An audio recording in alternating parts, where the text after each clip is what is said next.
Segunda de Tesalonicenses, capítulo 1, y vamos a compartir lo que Dios tiene para nosotros hoy. Pero quiero comenzar con preguntarles, ¿quién de ustedes ha aceptado a Jesucristo como su Salvador?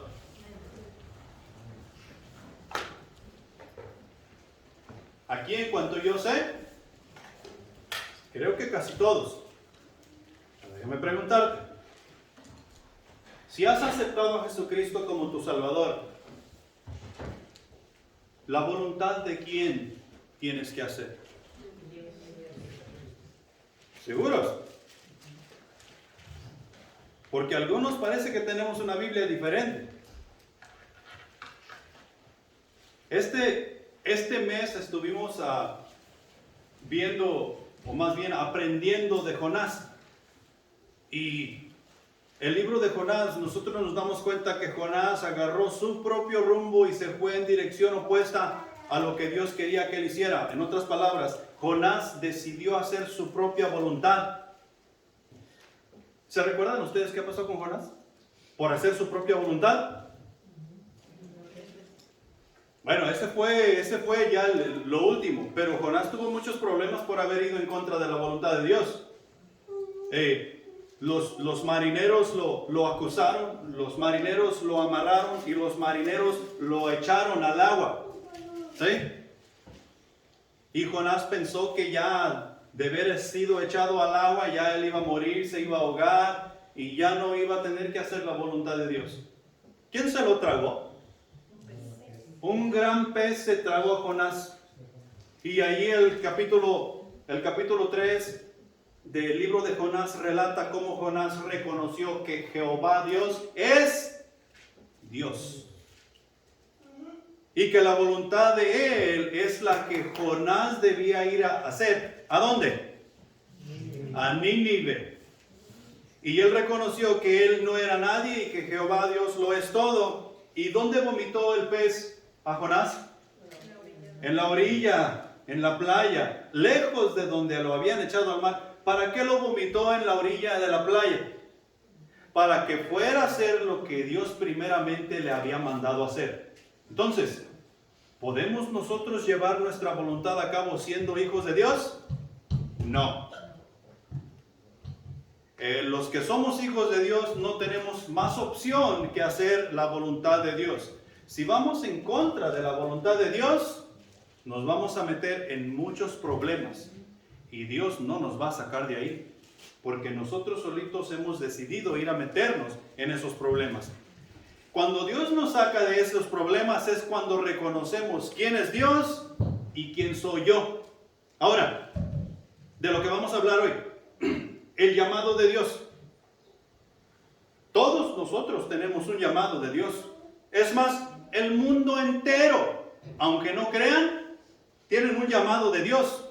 Tienen el llamado de Dios a la salvación. ¿Sí? El llamado de Dios a la salvación lo tenemos todo mundo.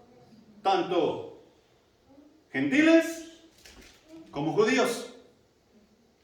Seamos de cualquier raza que seamos, hablemos cualquier idioma que hablemos, el llamado de Dios a la salvación la tenemos todo mundo. Cada uno de nosotros decidimos si queremos escuchar dicho llamado a la salvación. Nosotros hacemos esa decisión. Dios nos permite hacer esa decisión. O bien, aceptamos a Dios por quien Él es, o lo rechazamos por completo. Son dos opciones. Ninguno de nosotros puede decir, no, pues yo nomás voy a vivir. Yo sé que hay un Dios, pero yo no quiero ver nada, no quiero tener nada que ver con Él. Yo voy a vivir mi propia vida. Jesús fue bien claro en decirnos que el que no es con Dios, contra Él es. El que no es con Dios, contra Dios es. O sea que no hay vuelta de hoja. O estamos con Dios, o estamos en su contra. Y cada uno de nosotros tenemos un llamado. ¿Qué es lo que nos dice allí? Segunda de Tesalonicenses, capítulo 1, versículos del 13 al 17, que dice lo siguiente. No llega. Capítulo 2. No, sí. ¿No está en la pantalla? Está uno. Oh, sí, está uno. Capítulo 2, versículos 13 al 17. Y dice, pero nosotros debemos dar siempre gracias a Dios respecto a vosotros, hermanos amados por el Señor, de que Dios os haya escogido desde el principio para salvación, mediante la santificación por el Espíritu y la fe en la verdad, a lo cual os llamo mediante nuestro Evangelio, a la cual os llamó mediante vuestro Evangelio para alcanzar la gloria de nuestro Señor Jesucristo. Así que, hermanos, estad firmes, retened la doctrina que habéis aprendido, sea por palabra o por carta nuestra. Y el mismo Jesucristo, Señor nuestro, y Dios nuestro Padre, el cual nos amó y nos dio consolación eterna y buena esperanza por gracia, conforte vuestros corazones y os confirme en toda buena palabra y obra. Todos nosotros fuimos llamados por medio del Evangelio. Por medio del Evangelio es que llegamos a conocer al Salvador, quien es Jesucristo. Por medio del Evangelio es que vamos conociendo todas las responsabilidades que en el reino de los cielos nosotros vamos encontrando y que son nuestras para llevar a cabo. En el libro de Hebreos, capítulo 1, y no tienen que ir allí, en los primeros versículos encontramos que el autor nos recuerda que Dios se ha comunicado con la humanidad en otros tiempos de muchas maneras a los padres por medio de los profetas, y esto lo podemos ver en todo el Antiguo Testamento. Pero en estos días Dios nos ha hablado por medio del Hijo, a quien constituyó heredero de todo y por quien asimismo hizo todo el universo. ¿Por quién nos habla Dios en estos días?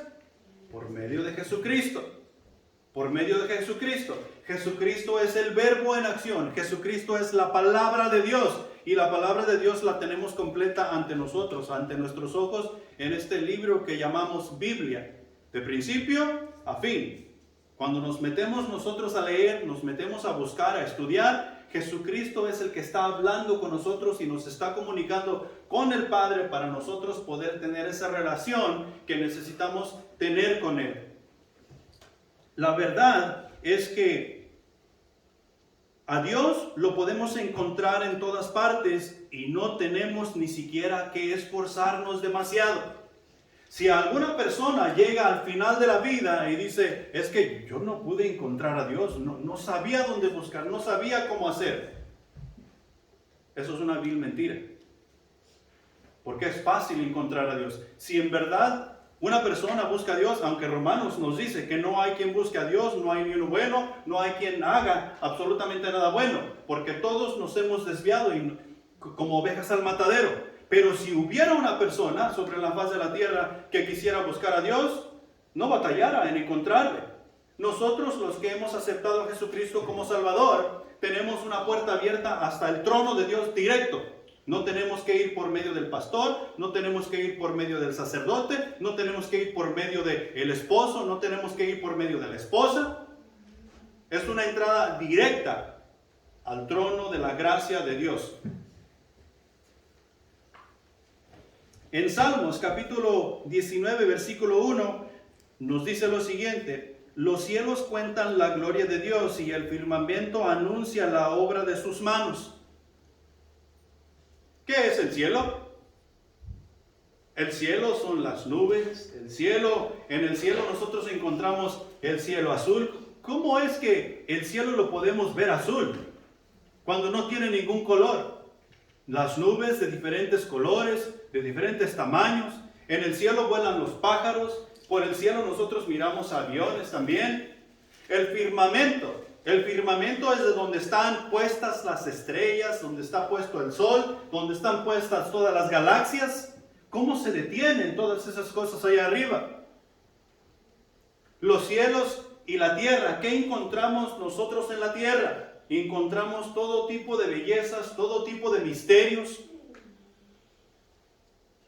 No en balde nos dice que los cielos y la tierra cuentan la gloria de Dios. Lo único que tenemos que hacer para encontrar a Dios es ver por la ventana afuera y ver cómo el zacate es verde, ver cómo algunos árboles en este tiempo están de otro color, cómo la luz del sol brilla y en la noche cómo aparece la luna sin tener ningún poder de resplandecer, sino que refleja la luz del sol. ¿Cómo es que todas esas cosas son tan perfectas para que puedan suceder de esa manera? ¿Sabes por qué? Porque hay un Dios. No batallamos mucho en encontrarlo. No tenemos que esforzarnos demasiado. La presencia de Dios es continua a través de toda la creación, aunque puede no ser revelada de la misma manera al mismo tiempo en todas partes. La Biblia nos revela que Dios puede estar al mismo tiempo presente para una persona de una forma manifiesta y presente en cada situación, en toda la creación, en cualquier momento determinado. Todos nosotros pasamos por diferentes problemas. Tú estás en tu casa, yo estoy en la mía. Mis peleas y tus peleas son diferentes. Y Dios, sin embargo, Dios nos dice que nosotros todo lo que tenemos que hacer es postrarnos y clamar y que Él ahí estará para auxiliarnos. ¿Cómo puede ser? Si está atendiendo tu problema, ¿cómo va a venir a atender el mío? Pero eso es lo que la palabra de Dios nos dice. Él puede estar contigo en tu situación al mismo tiempo que puede estar conmigo en mi situación totalmente diferente a la tuya, porque Él es Dios. Él es Dios. Y no hay otro como Él. Dios está naturalmente presente en cada aspecto del orden natural de las cosas, en cada forma, en cada tiempo y en cada lugar. A Dios no se le escapa absolutamente nada de sus ojos, de su olfato ni de su oído. Si nosotros pensamos por un instante que Dios no se va a dar cuenta de esto que yo estoy pensando, por decirlo así, estamos súper equivocados. Dios ahí está, en cada lugar, en cada forma, en cada aspecto, porque Él es Dios. Dios está activamente presente en una forma diferente en cada evento en la historia como guía providente de los asuntos humanos.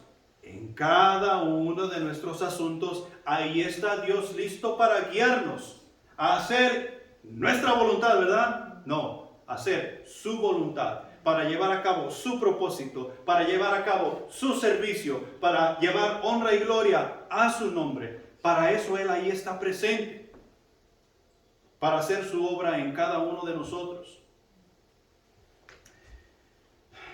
Dios está presente y atento de manera especial para aquellos que invocan su nombre, que interceden por otros, que adoran a Dios, que le piden y lloran fervientemente perdón. Salmos 46:1 nos dice: Dios es nuestro amparo y fortaleza, nuestro pronto auxilio en las tribulaciones. Dios ahí está. Dios está al tanto de cada uno de nosotros, en qué decimos, qué pensamos y qué hacemos y qué necesitamos. Hay veces que nosotros pensamos que necesitamos cierta cosa y Dios viene y nos sale totalmente con otra que nosotros ni siquiera pensábamos que necesitamos. ¿Y qué es lo que necesitamos? ¿Lo que yo estoy pidiendo o lo que Dios me da? Lo que Dios me da. Porque Él sabe que es mejor para mí. Él conoce mi vida y Él conoce mi camino mejor que yo conozco mi vida y mejor que yo conozco mi camino. Él lo va forjando, Él lo va haciendo para que yo pueda caminar sobre ello, si es que sigo su voluntad.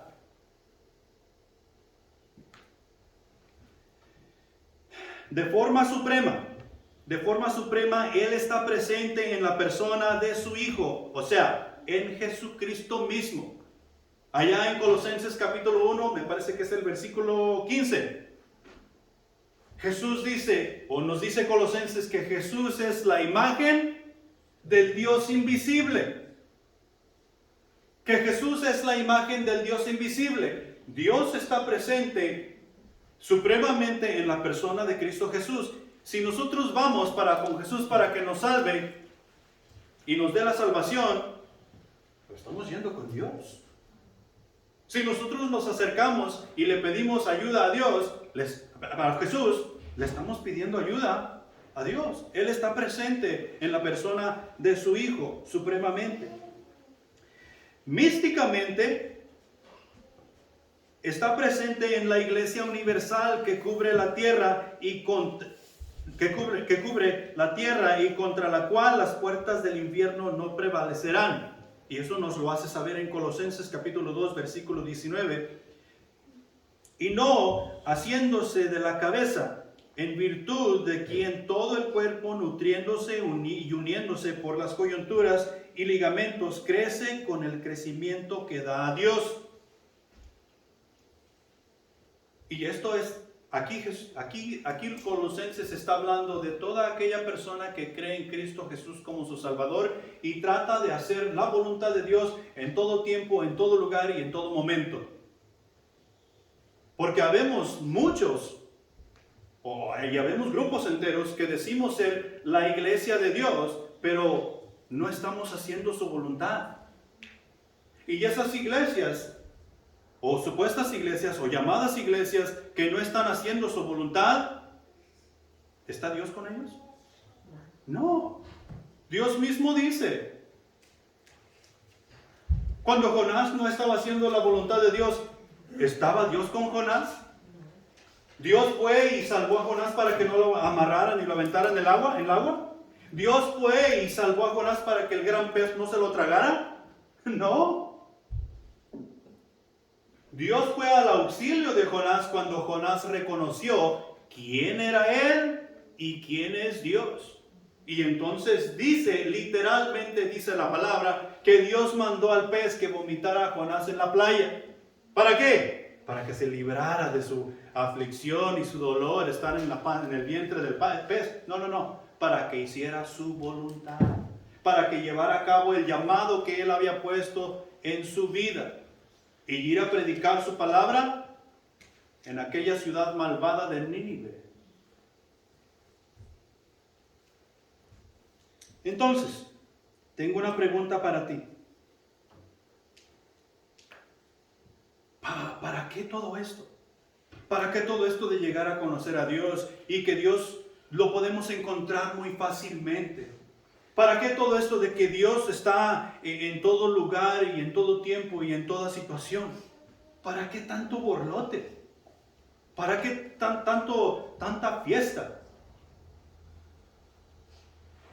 Para que personas como tú y como yo escuchemos el llamado de Dios a la salvación.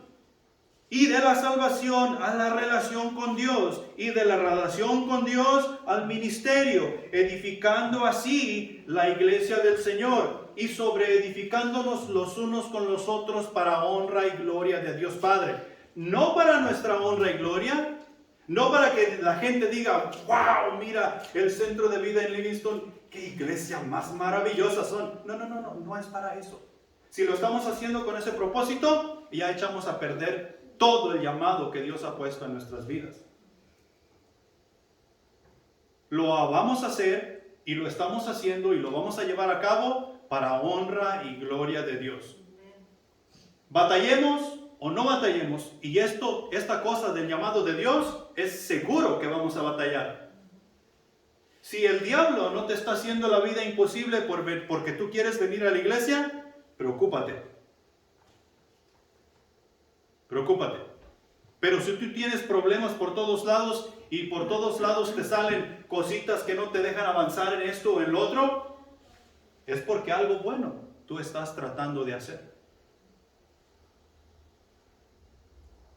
Si no estamos haciendo la voluntad de Dios, Satanás no nos va a salir al encuentro. A Satanás le conviene que no hagamos la voluntad de Dios. Pero si estamos haciendo la voluntad de Dios, Satanás se va a aparecer por todos lados, de todas formas y de cualquier manera posible, para que no logremos absolutamente nada. Entonces, punto número 1. El llamado de Dios es para todos los hombres. Y mujeres, no digan, me salvé. Es para todos los hombres. No. Cuando la Biblia habla a todos los hombres, está hablando de la humanidad en general. Está diciendo que el llamado de Dios es para todos. Pero quise hacer esa aclaración porque mi punto decía, el llamado de Dios es para todos. Entonces algunos pueden pensar, el diablo también puede llegar a la salvación y los ángeles caídos pueden llegar a la salvación. Mi perro que está en casa puede llegar a la salvación. No. El llamado de Dios es para todos los hombres, la corona de la creación de Dios, tú y yo. La palabra de Dios nos hace ver que Dios no mandó a su Hijo para pagar los pecados de unos cuantos selectos, como algunos dicen por ahí, sino que Jesucristo, al pagar la cuenta del pecado que se debía, la pagó toda en su totalidad, abriendo así la puerta para que tú y yo pudiésemos llegar a conocer a Jesucristo como nuestro Salvador y, como resultado, obtener la vida eterna y una relación con el Padre por medio de Jesucristo. Por consiguiente, todo aquel que cree no se pierde, sino que tiene vida eterna. Nos lo dice Juan 3:16. Y es bien claro en decirnos que el que cree ¿qué? El que cree las palabras que Jesús nos dice, tiene vida eterna. El que no cree, ya ha sido condenado. Nos dice el versículo 17 del capítulo 3 de Juan. Que el que cree, tiene vida eterna. El que no cree, tiene la condenación de Dios y la ira de Dios vendrá sobre él porque no ha creído en el unigénito Hijo de Dios, o sea, en Jesús. Entonces, si tú y yo creemos, tenemos la vida eterna. Romanos 10:13 nos dice lo siguiente: porque todo aquel que invoque el nombre del Señor será salvo. Todo aquel que invoque el nombre del Señor será salvo. Nosotros la mayor parte del tiempo no le ponemos todo el significado a la palabra invocar. Y habemos muchos supuestos hijos de Dios, supuestos cristianos, que decimos, no, sí, yo tengo la salvación. Oh, sí, yo voy a la iglesia. Oh, sí, yo hago esto. Yo participo aquí, yo participo allá. Yo toco en la banda, yo canto en el coro. A veces hasta me dan chance de predicar.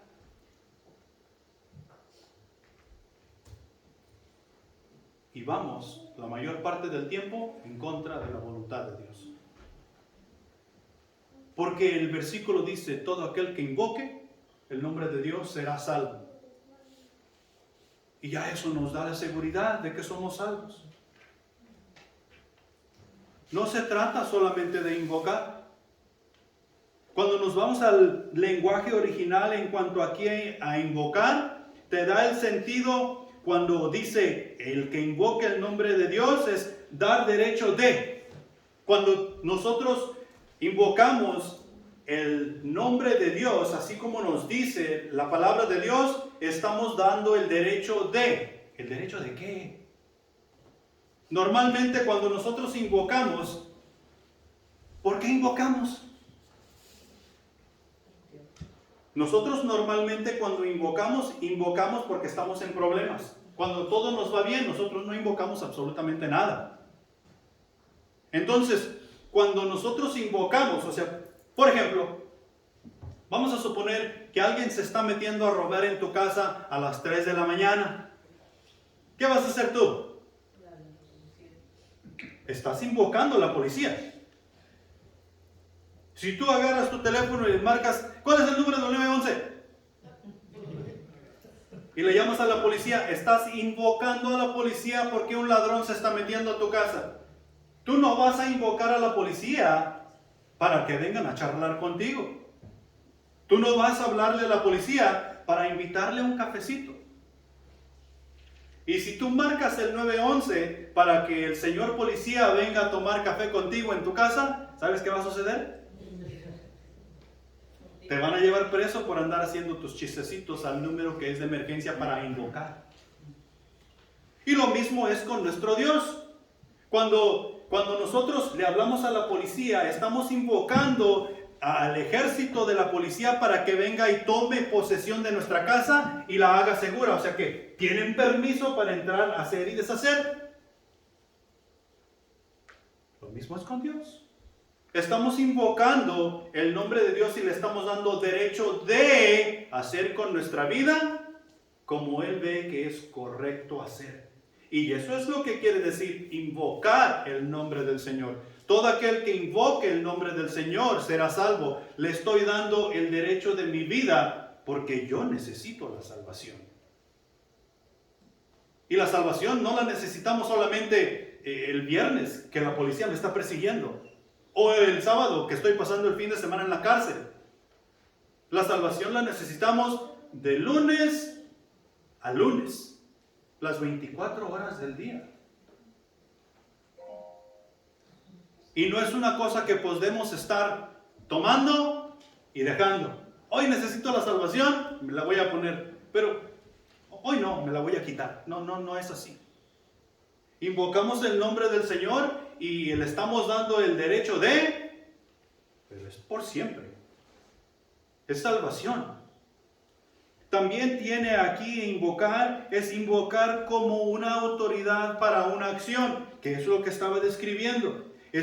Le estamos diciendo, ven y toma autoridad sobre mí. Ven y toma autoridad sobre mi vida. Ven y toma autoridad sobre todo lo que es mío, supuestamente. Invocar también te da el sentido de apelar. Cuando tú estás en la corte de la ciudad y estás en problemas y tú sabes que tú eres inocente porque no has hecho nada malo, pero te han puesto cargos y te han puesto esto y te han puesto el otro, ¿qué haces? ¿Te das por vencido? ¿O hay alguna otra corte a la cual tú puedes apelar para que pelee tu caso? Claro que sí, puedes ir a la Corte Suprema. Y tú puedes apelar a la Corte Suprema. Nuevamente, tú le estás dando permiso a la Corte Suprema para que venga y tome todo tu caso y le estás dando autoridad para que se metan en tu vida y miren y hagan y deshagan para probarte inocente. Y es lo mismo para con Dios. Estamos apelando a Dios que venga a defendernos de los ataques del diablo. Y le estamos dando toda la autoridad, estamos invocando el nombre del Señor. Todo aquel que invoque el nombre del Señor será salvo. Tiene todo que ver con rendir nuestro derecho, tiene todo que ver con dar nuestra voluntad a su voluntad, para que Él haga y deshaga como Él ve que es necesario hacer, porque Él nos da la salvación. ¿El llamado de Dios es para quién? Para todos los hombres, para todos los seres humanos. El llamado al ministerio es el llamado a la salvación. Si nosotros tenemos el llamado a la salvación, Dios nos ha llamado al ministerio, porque no nos va a tener allí nomás para que luzcamos guapos y hermosas. De eso no se discute, ya es un hecho. Pero nos ha llamado para su servicio, al ministerio. Muchos cristianos, por no decir que la mayoría, pensamos que al llegar a la salvación hemos llegado a la cumbre de nuestra vida cristiana aquí en la tierra. La salvación solo es el principio de lo que Cristo Jesús nos ha llamado a vivir. La salvación es simplemente el primer paso. Y muchos cristianos, esto es lo máximo, ya tengo la salvación, ya no tengo que hacer absolutamente nada. Mi banca es la tercera banca, 1, 2, 3, 4 espacios a la izquierda. Cuidadito, alguien se siente allí porque... No.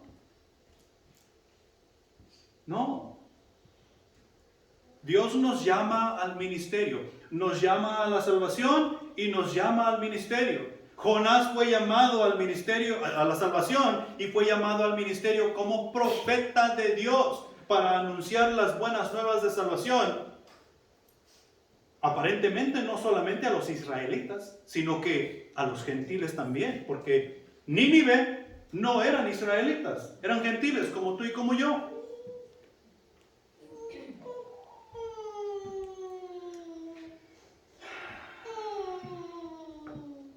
La iglesia tenemos la responsabilidad de, y esto lo vas a encontrar ahí en Mateo capítulo 28, versículos 19 y 20.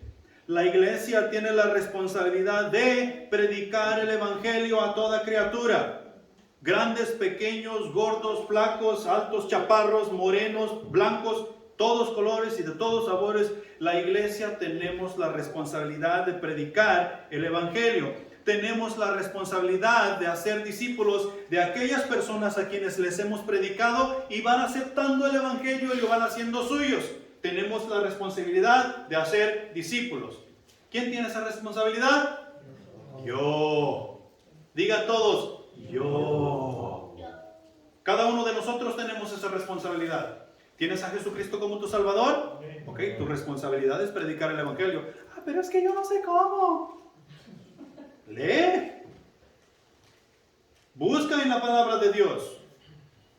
Apréndete los libros de la palabra de Dios. ¿Dónde está Romanos? ¿Dónde está Apocalipsis? ¿Dónde está Tito? ¿Dónde está Filimón? Filimón no está en la Biblia. Como que no. Fíjese, búsquelo. Y tenemos la responsabilidad de hacer discípulos.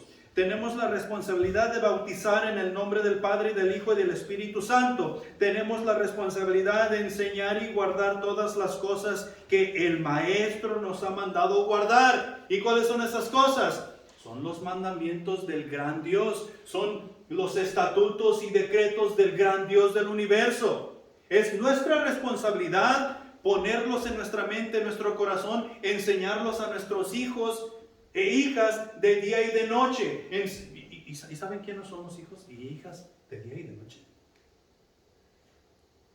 No son los hijos que tenemos en casa. Ahí comenzamos. El buen juez por su casa empieza. Ahí comenzamos. Pero estas responsabilidades que tenemos es aquí nosotros. Nosotros somos los hijos y las hijas. Aquí tú no nomás tú vienes a aprender de mí. Yo también voy a aprender de ti. No pienses que tú no tienes nada que enseñarme. Y cuando piensas que tú no tienes nada que enseñarme, con la actitud que traes ya me estás enseñando algo. Todos tenemos responsabilidad porque somos la iglesia del Señor. Según Efesios capítulo 4, versículo 11, el mismo Jesús, el mismo Maestro constituyó a unos apóstoles, a otros profetas, a otros evangelistas, a otros pastores y maestros. Y el versículo 12 nos dice que estos los llamó Jesús a fin de perfeccionar a los santos para la obra del ministerio, para la edificación del cuerpo de Cristo. Y cada uno de nosotros tenemos cabida en el llamado de Dios. No quiere decir que a todos nosotros, algunos tenemos que ser apóstoles, algunos que tenemos que ser profetas, algunos tenemos que ser maestros. No está hablando de eso. No está hablando de eso. Tal vez el llamado de alguno de nosotros es simplemente venir y llorar con las personas, estar ahí confortando, pero nunca pensamos en eso. Tal vez algunos de nosotros es simplemente dar mantenimiento a lo que Dios va proveyendo, el edificio, la yarda, qué sé yo, el carro, mecánica, qué sé yo. Pero cuando Dios nos llama, Dios nos va a especificar y nos los va a hacer claro qué es lo que yo debo estar haciendo en el cuerpo de Cristo. Porque es para su edificación, es para nuestro crecimiento. El llamado de Dios es para todos los hombres. Punto número 2. El llamado de Dios requiere exclusividad. ¿No lo puse bien? El llamado de Dios requiere exclusividad. ¿Saben lo que quiere decir exclusividad? Hace tiempo atrás, cuando yo trabajaba en otra compañía, allá por los 90s y el 2000, empezamos a hacer negocio con una compañía en México. Y la compañía en México nos vendía producto. Y mi jefe tuvo el descaro de pedir exclusividad a la compañía en México para que solamente nos vendiera a nosotros. O sea que nosotros queríamos ser los únicos en Estados Unidos de comprarle a esa compañía en México y que se limitara solamente a vendernos a nosotros. Ahí creo que estaría mal pedir exclusividad. Pero la relación que tú y yo tenemos con Dios no es así. La relación que tú y yo tenemos con Dios es más o menos, o sino que es como el matrimonio. Ahí sí queremos exclusividad. Yo quiero que mi mujer solamente sea para mí. Y mi mujer, adivina qué, quiere que yo solamente sea para ella. Eso es exclusividad.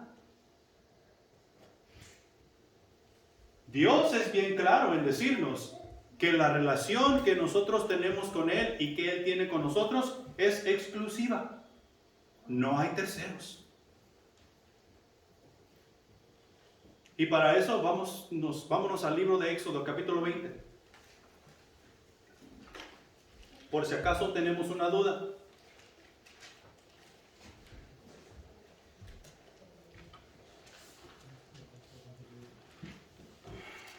Éxodo, segundo libro del Antiguo Testamento. ¿Ya están ahí? Capítulo 20, versículos 3 y 4. Comenzando con el 3. Dice: no tendrás dioses ajenos delante de mí. Mandamiento número 1. No tendrás dioses ajenos delante de mí. ¿Quién está dando ese mandamiento? Jehová, Dios de los ejércitos. ¿A quién se lo está dando? En este caso, en Éxodo 20, se lo está dando a su pueblo escogido, a Israel. Y el versículo 1 del capítulo 20 nos dice por qué. Y habló Dios todas estas palabras diciendo: yo soy Jehová tu Dios, que te saqué de la tierra de Egipto, de casa de servidumbre. No tendrás dioses ajenos delante de mí. ¿Por qué? Porque yo soy tu Dios, dice Jehová. Yo te saqué de la esclavitud en Egipto. Yo te llevo a la tierra que fluye leche y miel. La salvación. Ahí no tendrás necesidad de absolutamente nada, porque es la tierra que fluye leche y miel. Yo soy tu Dios. No tendrás dioses ajenos delante de mí. Está diciendo Dios. O sea, ¿es claro o no es claro? Es súper claro. ¿Y sabes qué hizo Israel? Israel iban rumbo a la tierra prometida y llegan a un punto en el desierto y se paran a descansar, y en ese descanso Dios habla a Moisés y le dice: sube al monte, quiero hablar contigo. Y Moisés estuvo en el monte con Dios 40 días y 40 noches. Es cuando Dios le da los 10 mandamientos. Y cuando, me imagino, voy a parafrasear, cuando iban como en el día 25, Israel dice: ¿Qué pasó? ¿Dónde está Moisés? Traigan a Aarón. Aarón, ven para acá, tú eres el responsable aquí. ¿Dónde está Moisés? No sé, subió al monte. Moisés, vamos a perecer. Haznos dioses que vayan delante de nosotros, porque vamos a la tierra prometida. ¿Sabes qué hizo Aarón? Aarón sacó su sombrerito, se quitó el sombrero y comenzó a pasar por toda la congregación y dijo: échenme aquí sus aretes, échenme aquí sus anillos de oro, todas las cosas de oro que tengan, échenmelos aquí, porque ahorita van a ver. Y tú vas a leer ahí en la palabra más adelante en el Éxodo, donde Aarón agarra todas esas cosas de oro, las echa, las derrite en el fuego y lo pone en el molde y dice: y salió un becerro de oro. Y luego cuando él fundió eso que salió como becerro de oro y lo puso delante de la congregación, ¿sabes qué dijo? He aquí los dioses que los sacaron de la esclavitud en Egipto. Y hicieron gran fiesta y gran banquete. Dios les acababa de decir: no tendrás dioses ajenos delante de mí. El segundo versículo, el 4. No te harás imagen de ninguna semejanza de lo que está arriba en el cielo, ni abajo en la tierra, ni en las aguas debajo de la tierra. No te harás imagen. Y un Dios ajeno y una imagen fue lo que se le presentó al pueblo de Israel. ¿Y qué hizo Israel? Hizo gran fiesta, hizo gran banquete. Y ellos celebraron que ahora tenían dioses que iban delante de ellos para llevarlos a la tierra prometida.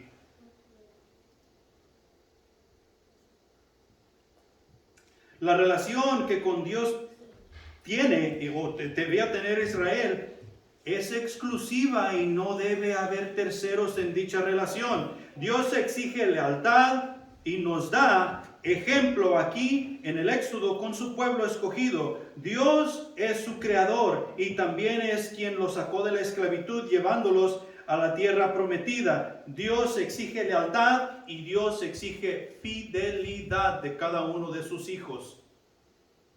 Y no hay vuelta de hoja. El hacer otra cosa sería no hacer la voluntad de Dios. Y ya hemos hablado qué es lo que pasa a quien no hace la voluntad de Dios. Más adelante en el capítulo 22, los sacrificios que Israel había de presentar serían únicamente para Jehová. Los sacrificios que Israel había de presentar serían únicamente y exclusivamente para Dios. Éxodo 22:20 dice lo siguiente: el que ofreciere sacrificios excepto solamente a Jehová será muerto. Será muerto. ¿Sabes qué sucedió con todos esos individuos que adoraron el becerro de oro y le hicieron fiesta? Murieron. Y no murieron así como cayeron muertos. Moisés tomó la congregación y les dijo: ¿saben qué? El que sea por Jehová, a este lado, y todo aquel que no sea por Jehová, al otro lado. Y se apartaron los unos de los otros. Y después dio la instrucción Moisés: ok, todos estos que son por Jehová, saquen su espada. Y cada uno pase esa espada por el cuello de aquel que no es con Jehová. Y no estoy diciendo que tú y yo vamos a matar a quien no sea por Jehová. No es lo que estoy diciendo, ese no es el mensaje que te estoy dando.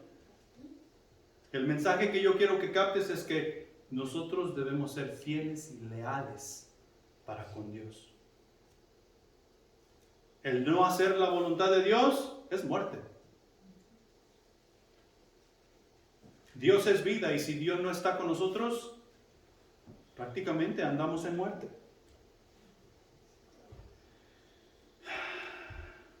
Dios en el capítulo 23 les dice que no invoquen ni se inclinen a otros dioses. El versículo 13 del capítulo 23 dice: y todo lo que os he dicho, guardadlo. En nombre de otros dioses no mentaréis, ni se oirá de vuestra boca. El versículo 14 del capítulo 34 dice: porque no te has de inclinar a ningún otro Dios, pues Jehová, cuyo nombre es celoso. Dios celoso es. Así es que si pensabas que algunos decimos: ay, con el perdón de Dios. ¿Qué perdón de Dios? Ni que 8 cuartos. Necesitamos ser leales y fieles. Dios es un Dios celoso. Si te fijas ahí en el versículo 14 del capítulo 34, cuando dice Dios, su nombre celoso es con C mayúscula. Está hablando de Dios, Jehová, Dios de los ejércitos. Porque Dios es un Dios celoso. ¿Celoso de qué? Celoso de mi relación con Él. Y de la misma manera, nosotros necesitamos ser celosos de su relación con nosotros. Yo debo ser celoso de su relación conmigo. Y si voy a ser celoso de su relación conmigo, es que voy a hacer lo que Él me manda hacer. Cuando estamos en aflicción y cuando estamos en problemas, sí queremos que Dios haga todo lo que le pedimos, ¿va? ¿Amén? Ok. ¿Por qué solamente de allá para acá y por qué no de aquí para allá? Es lealtad y fidelidad lo que Él quiere y pide. Y tal vez tú me digas: pero ese es el Antiguo Testamento. Nosotros no estamos bajo la ley. No estamos bajo la ley, pero bien que aplica. La palabra de Dios es la palabra de Dios aquí en China y en donde quieras. Es la palabra de Dios. Pero por si acaso te quedaba duda, mira lo que nos dice Jesús en el Nuevo Testamento, de Mateo para adelante. En Mateo capítulo 4, versículo 10, Jesús hablando con Tatanacho, le dice: al Señor tu Dios adorarás y a Él solamente servirás. ¿Qué de eso no entendemos? Al Señor tu Dios adorarás y solo a Él servirás. Jesús está hablando con el diablo ahí, con Satanás. Porque Satanás lo quiere engañar, le está provocando a que haga ciertas cosas. Y en este caso Satanás le está pidiendo a Jesús: hey, adórame, póstrate ante mí y todos estos reinos de la tierra te daré. Sírveme, en otras palabras le está diciendo el diablo a Jesús. ¿Y qué le dice? Eso sería bastante provocante para todos nosotros, todos los reinos. O sea que el mundo entero me servirá a mí si yo te sirvo a ti. Y Satanás viene con esas mentiras para con nosotros. Hey, sírveme y yo te haré famoso. Estarás en el internet, estarás en televisión, irás de concierto en concierto por todo el mundo. Y nos suena bien la idea, ¿va? Y decimos: sí, te servimos. A nosotros, los cristianos, nos vienen también con esa mentira. Y ahora, cuando nosotros miramos un concierto cristiano, no hay ninguna diferencia del concierto mundano. Vemos las mismas cosas. Jesús dice: solamente al Señor tu Dios adorarás y solamente a Él servirás. Eso no está en el Antiguo Testamento, está en el Nuevo. Y esto que está en el Nuevo, al igual que lo que está en el Antiguo, es para la iglesia.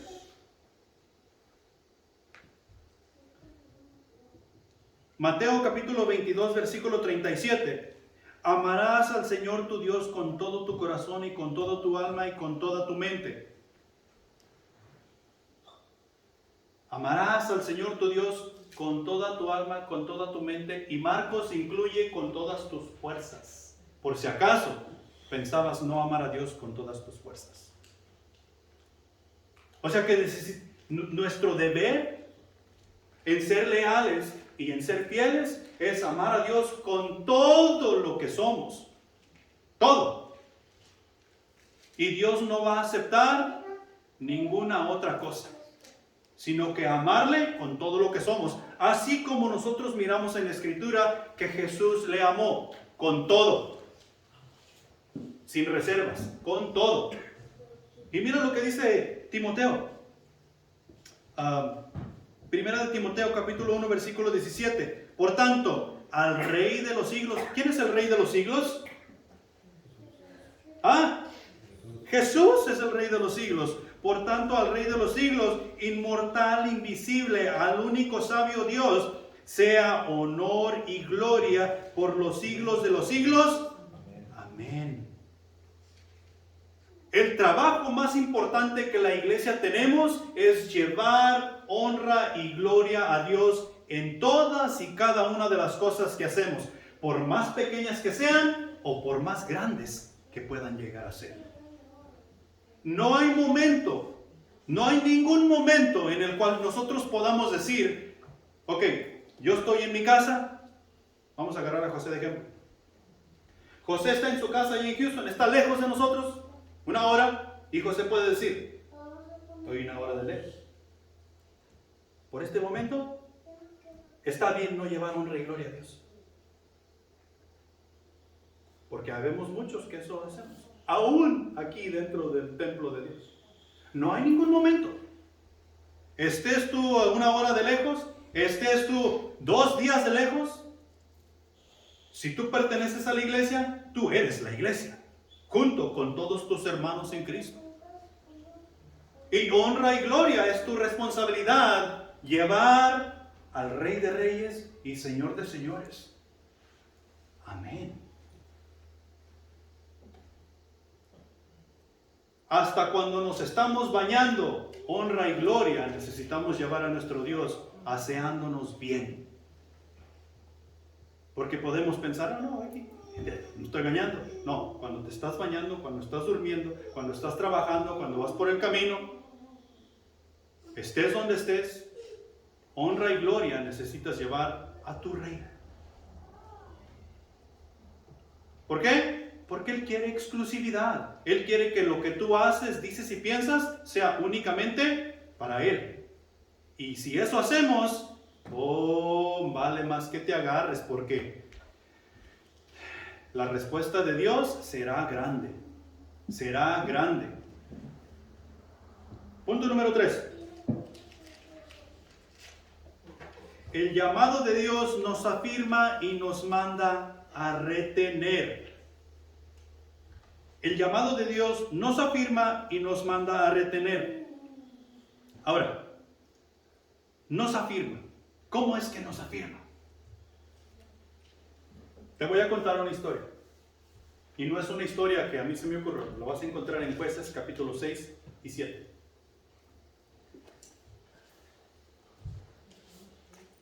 Es la historia de Gedeón. Gedeón fue un juez de Israel. En el tiempo de Gedeón, Israel estaba siendo oprimido por los madianitas. Y los madianitas eran malos. No tenían lástima de absolutamente nada. Y vas a leer ahí en los capítulos 6 y 7 que los madianitas llegaban para con Israel y barrían con todo. La Biblia te hace saber que eran como langostas. Eran como langostas en número que no las podías contar, o sea que eran demasiados. Y eran como langostas que no dejaban absolutamente nada para nadie. Ellos pasaban y les robaban las cosechas, les robaban el grano, los golpeaban y los dejaban, al que mataban, ahí lo dejaban tirado y no dejaban nada para aquel moribundo que se quedaba, que tuviera nada que comer. Entonces, anda Gedeón en el campo y anda recogiendo el grano, o sea, la cosecha, y está escondiendo la cosecha por si acaso llegan los madianitas. Y le dice Dios: siervo valiente, levántate, porque tú vas a salvar a Israel de esta opresión de los madianitas. Imagínate tú, Gedeón anda ya solito entre la milpa, escondiendo el grano, porque tiene miedo de los madianitas, y Dios le dice: siervo valiente. Lo está llamando. Le está diciendo: tú salvarás a tu pueblo de esta gran opresión. Y Gedeón le dice: ok, si tú vas conmigo, la cosa servirá. Se hará la machaca, pues. Se hará la machaca. Y Gedeón va y reúne gente de todas las diferentes tribus, de Zabulón, de Neftalí, de Benjamín. De todas estas tribus reúne gente. Y él termina con 32,000 hombres que están listos para ir a la guerra. Y le dice a Jehová Dios, después de que le pide prueba y esto, el cuero, saca el cuero y se moja y la tierra y todo esto, ahí lo vas a leer. Pero llega y le dice: ok Dios, estamos listos para derrotar a los madianitas. Y Dios le dice: tienes mucha gente. Si toda esta gente va a pelear contra los madianitas y se llevan la victoria, van a decir que es porque ellos consiguieron la victoria y no Jehová. Entonces, le dice Dios a Gedeón: dile que todo aquel que tenga miedo y todo aquel que no quiera pelear, que se vaya para la casa. Y se fueron aquel día 22,000 hombres para su casa. Gedeón se quedó con 10,000.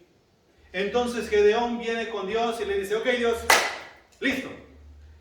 ¿Sabes qué le dijo Dios? Son muchos. Esto vas a hacer.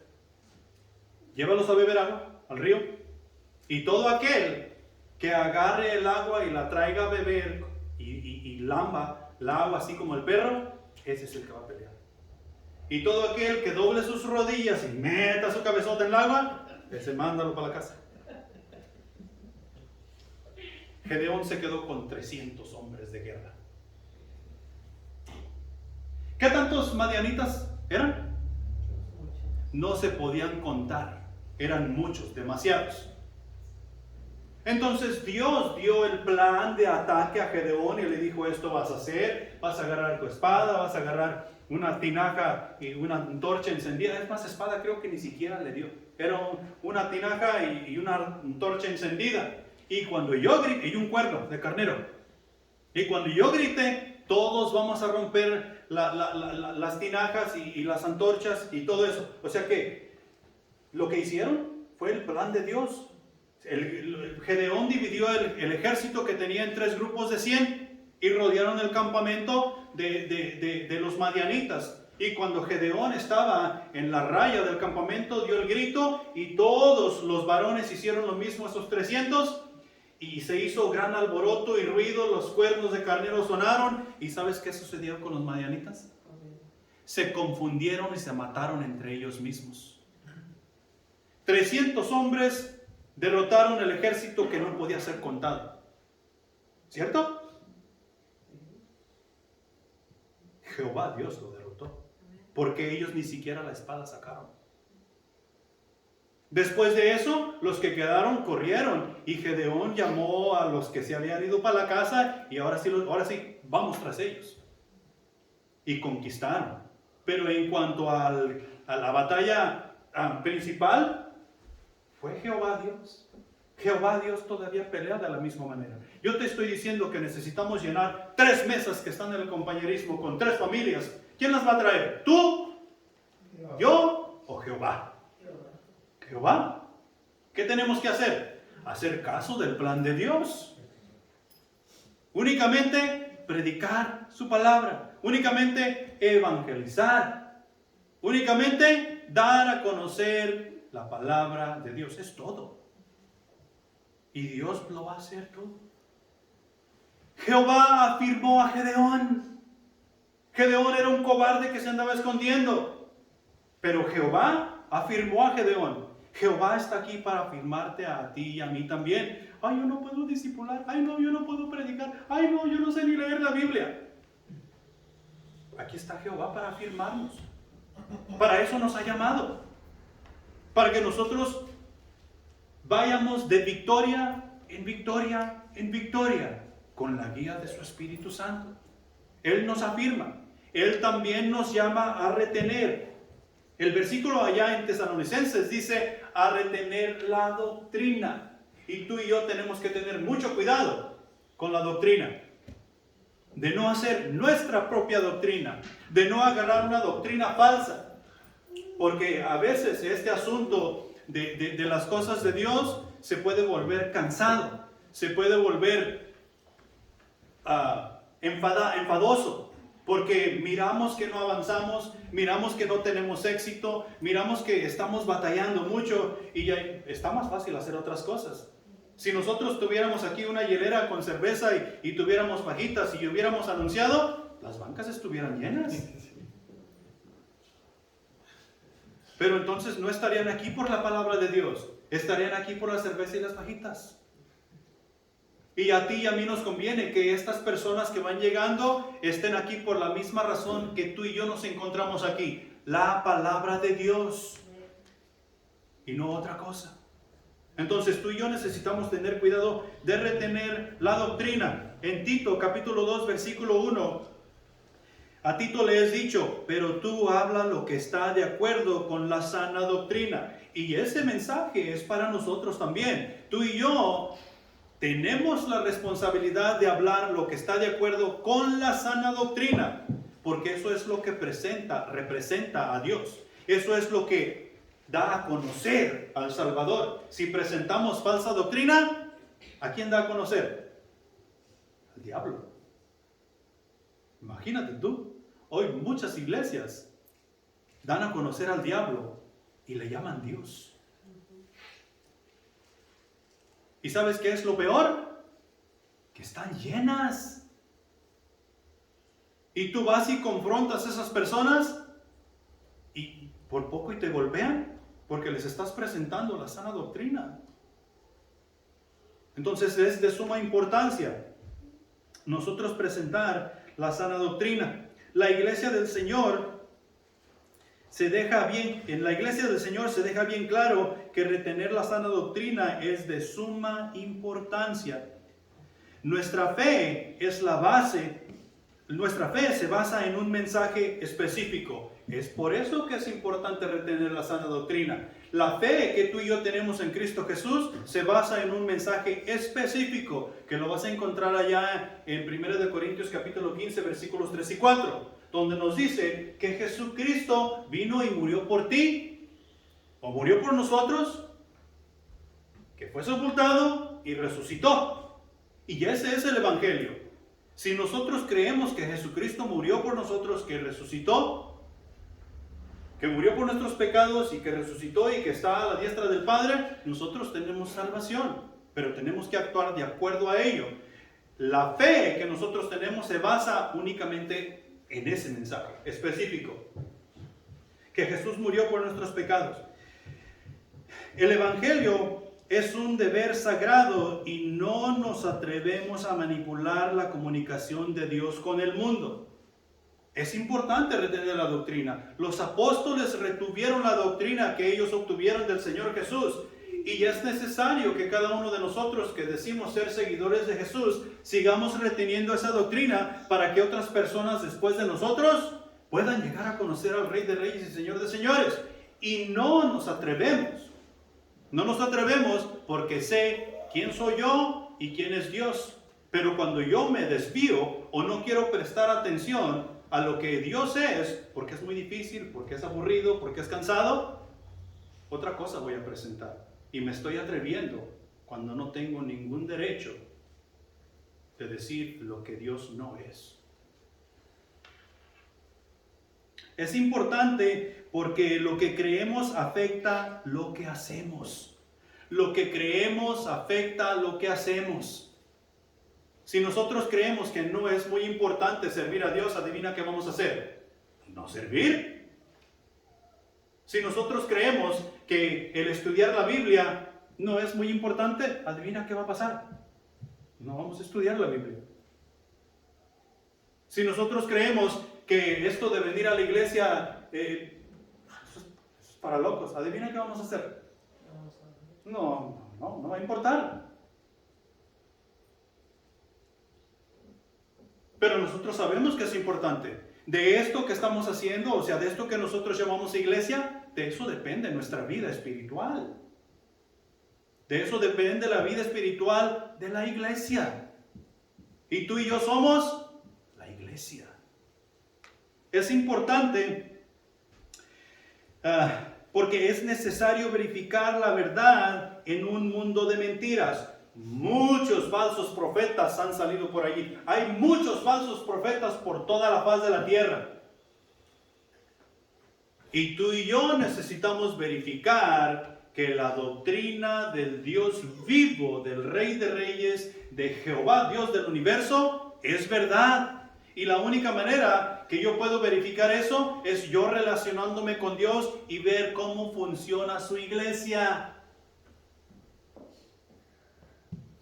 Y si nosotros llevamos el mensaje equivocado como iglesia, muchas personas serán perdidas.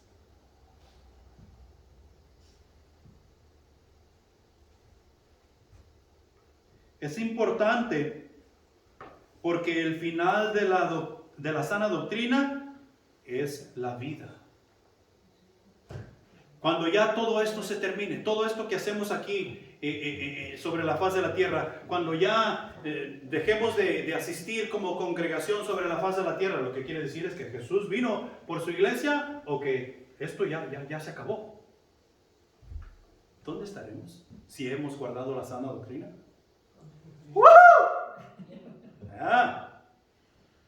En gloria. ¿Y si no la guardamos?